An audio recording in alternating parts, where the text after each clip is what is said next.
Hey everyone, welcome back. Today we're diving deep into a topic I know you're all interested in because, well, who isn't? We're talking about happiness. And not just like surface level happiness, but really getting into the nitty gritty, the science behind it. Exactly, we're going beyond those fleeting good vibes and figuring out how to cultivate real, lasting well-being. It's like, think of this as your crash course in the psychology and neuroscience of happiness. Plus, we'll be diving into some practical tips you can actually use. Love it. And our guidebook for this journey is The Science of Happiness 2024, Well-Being and Mental Health. Have you had a chance to check it out yet? I have actually. And one thing that really struck me was like how they describe happiness. It's not just a feeling, it's more like this active process. Yeah, I remember that. They use the metaphor of a lighthouse, right? Like guiding you towards a more fulfilling life. Totally. And that really resonated with me because so often we chase after happiness like it's this thing we can just like grab onto. Totally. But it's more about creating a life where happiness is more likely to happen, right? Exactly. But before we get into the how-to, we have to define what happiness even is. Right. Because it's kind of a slippery concept when you really try to put it into words. It totally is. Luckily, some smart folks over at the Journal of Happiness Studies have broken down well-being. Happiness is close cousin into two main categories, hedonic and eudaimonic. Okay, I'm already intrigued. Lay it on me, what's hedonic well-being? It's all about those simple pleasures. Think instant gratification, like that first sip of coffee in the morning or buying a new pair of shoes. Ooh, okay, I can get behind that. What about that other one, eudaimonic? So eudaimonic well-being, that's the deeper stuff. It's Huh. about living a life with purpose, meaning really tapping into your potential. Okay, so it's less about immediate pleasure and more about like long-term fulfillment and growth. You got it. So like hedonic is indulging in a delicious slice of cake, and eudaimonic is the satisfaction of, I don't know, volunteering or finally finishing that big project you've been putting off. Perfect examples. And what's so cool is that the science of happiness actually cites studies showing that people who focus on eudaimonic activities, their brain actually changes, like literally rewiring for happiness. Whoa, hold on, for real.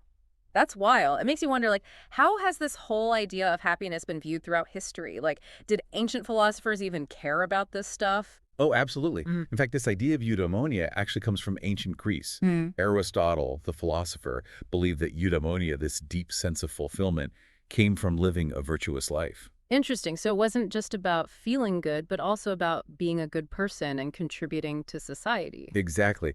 And it's fascinating to compare that to how some Eastern philosophies, like Buddhism, approach happiness. Oh, right. Because in Buddhism, there's a big emphasis on finding joy in the present moment and accepting change, right? Totally. It's not so much about chasing some distant idea of happiness, but more about cultivating inner peace and balance. It's like two totally different approaches to the same goal. Exactly. And these different historical perspectives give us a really rich understanding of how we think about happiness today. Which brings us to the million-dollar question. How do we define happiness in the modern world? Like, has our understanding evolved, or are we still chasing Aristotle's vision of a virtuous life? Well, in a way, both. We're still grappling with those ancient ideas, but now we've got, like, science to help us unpack it all. And that's where positive psychology comes in. Okay, I've heard that term thrown around, but remind me, what exactly is positive psychology? So for a long time, psychology was all about, like, fixing what's broken, Mhm. focusing on mental illness and trauma. Right, which, like, obviously important stuff. Totally. But positive psychology is like, hey, what about all the good stuff? It's about understanding what makes life worth living. Things like strengths, resilience, positive emotions. I love that. So, less about fixing what's broken and more about building a life where you can actually thrive. You got it. And one of the coolest things to come out of this field is all the research showing the powerful connection between happiness and mental health. Yeah. It's funny because our source, The Science of Happiness, actually describes the two as like two peas in a pod, which I thought was a funny way to put it. Right.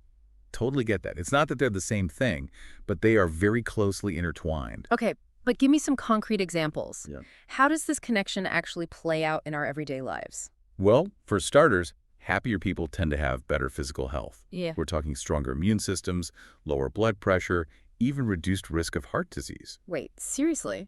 Just from being happier? Yep. And it works the other way around too. When you take care of your physical health, Eating right, exercising, getting enough sleep, it has a huge impact on your mood and mental well-being. Okay, so it's like this awesome positive feedback loop. You take care of your body, your mind's happier, and then your body reaps the benefits too. Precisely. But it goes even deeper than that. The science of happiness also talks about things like reward dependence and emotional insight, which play a huge role in this happiness mental health connection. Okay, those sound kind of complicated. Break it down for me, starting with, what was it?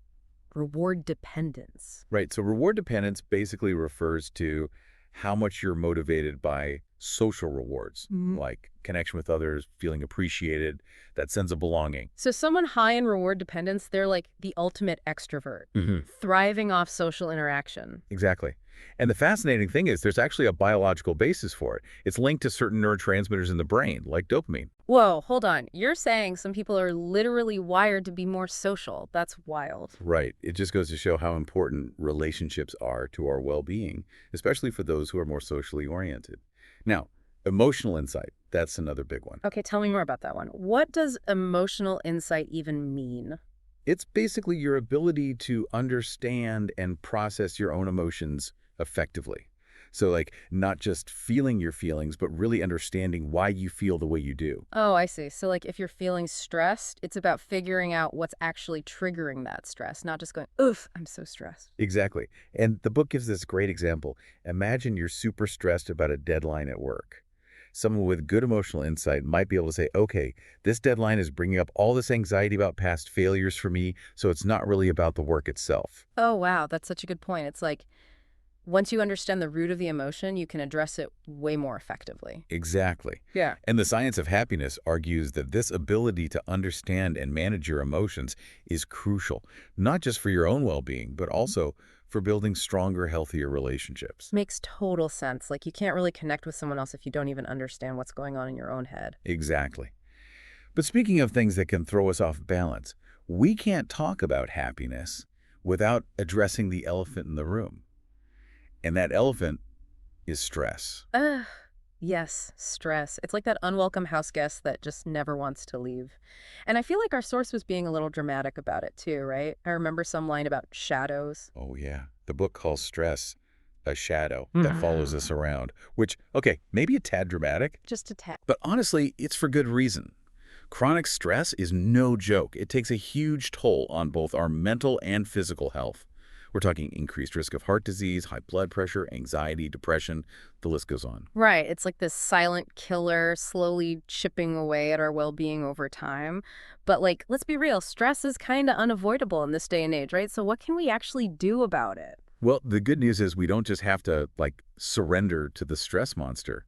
The science of happiness actually lays out a really solid two-pronged approach to boosting happiness. Okay, I like the sound of this. Two-pronged, huh? Lay it on me. So first, we've got our holistic wellness practices. Think of this as like building up your inner defenses against stress and negativity. And then we've got therapeutic interventions. So that's for when you need a little extra support from, like, a professional. Got it. So it's like having a whole arsenal of happiness weapons at our disposal. Let's start with those holistic practices. What are we talking about here? The science of happiness really emphasizes looking at the whole picture. Your mind, your body, and even your spirit. Because they're all connected and influence your well-being. Okay, that makes sense. But give me the specifics. What are some of the things I can actually start doing, like today, to put this into practice? Mindfulness is a big one. And the research on its benefits is pretty amazing. Basically, it's about learning to be present in the moment, like really paying attention to your thoughts and feelings without judgment, just noticing them. Okay, so less like running on autopilot and more being aware of what's actually happening around me, in me. Exactly. It's easier said than done, though, right? Especially with how fast-paced life can be. For real. Any tips on how to actually make mindfulness a habit? The book actually recommends starting small. Like even just 5 minutes of meditation a day can make a difference. There's tons of guided meditations online if you're not sure where to start. It's like building a muscle. The more you practice, the easier it gets. Okay, that feels doable. 5 minutes, I can handle that. What else have we got in our happiness toolkit? Gratitude. It sounds super simple, but it's powerful. It's just about shifting your focus to the good things in your life no matter what's going on. I can get behind that. But does it really work? Oh, yeah. The book mentions this one study where people wrote down just 3 things they were grateful for every day for a week. Okay, yeah. Their happiness level shot up, and the crazy thing is, the effects lasted for months. No way! Just from a few minutes of gratitude journaling each day. That's amazing. It really is. Yeah. And then, of course, there's emotional intelligence, which we talked about earlier. The book actually gives some great tips on how to build this skill, Like what? like learning to really identify and label your emotions, figuring out what triggers them, and then developing healthy coping mechanisms for those trickier emotions. So it's like creating this whole roadmap of your emotional landscape so you can navigate those ups and downs in a healthier way. You nailed it. And then last but not least, we've got resilience training, which is basically all about learning how to bounce back from setbacks. Resilience is definitely a superpower, especially these days. But how do you even train for that? That's where all these practices we've been talking about come in. Mindfulness, challenging those negative thought patterns, building strong social connections. Right, because those connections give you support when you're struggling. Exactly. It's all about cultivating that inner strength so you can weather those inevitable storms life throws at you. I love that. So it's not about being happy all the time, but more about having the tools to handle whatever life throws your way. Exactly. But sometimes those life storms are a bit too much to weather on your own, and that's when those therapeutic interventions come in. Right. When is it time to, call in the professionals? Well, if you're feeling overwhelmed by stress, or you're just not coping well emotionally, or you're noticing that your mental health is interfering with your daily life, reaching out to a therapist can be incredibly helpful. It's like you wouldn't hesitate to see a doctor if you had a physical health problem, so why should mental health be any different? Exactly. And there are so many amazing therapeutic approaches out there that can help people boost their happiness and well-being. Speaking of which, our source mentioned a few, like positive psychology interventions, CBT, and mindfulness-based practices. Can you give us a quick refresh on those? Absolutely. So with positive psychology interventions, you'd work with a therapist to identify your strengths, your values, the things that bring you joy. You might set meaningful goals, practice gratitude, basically design a life that feels more authentically you. I love that. It's like taking all that amazing self-discovery work and actually putting it into practice. What about CBT? How does that fit in? So CBT is all about understanding the link between your thoughts, your feelings, and your behaviors. Hmm. It helps you challenge and reframe those negative thought patterns that might be holding you back. It's like if you change your thinking, you can actually change your whole experience. Exactly. And it's not about pretending everything's perfect. It's about learning to approach challenges in a more realistic and helpful way. Totally. Okay, and last but not least, what about those mindfulness-based therapies? So these often involve working with a therapist to develop a regular meditation practice Hmm. or learn how to observe your thoughts and feelings without getting totally carried away by them. Wow, this has been such an incredible deep dive. We've covered so much, from the history of happiness to brain science, and now this awesome toolkit of practical strategies. I don't know about you, but I'm feeling pretty inspired. Me too. Yeah. And I think the biggest takeaway here is that we're not just passive bystanders in our own happiness journey. We can actually make choices that influence our well-being. So true. So as we wrap things up here, I have one final thought-provoking question for you. What's one small thing you can do today to start putting all this amazing wisdom into practice? Even something tiny.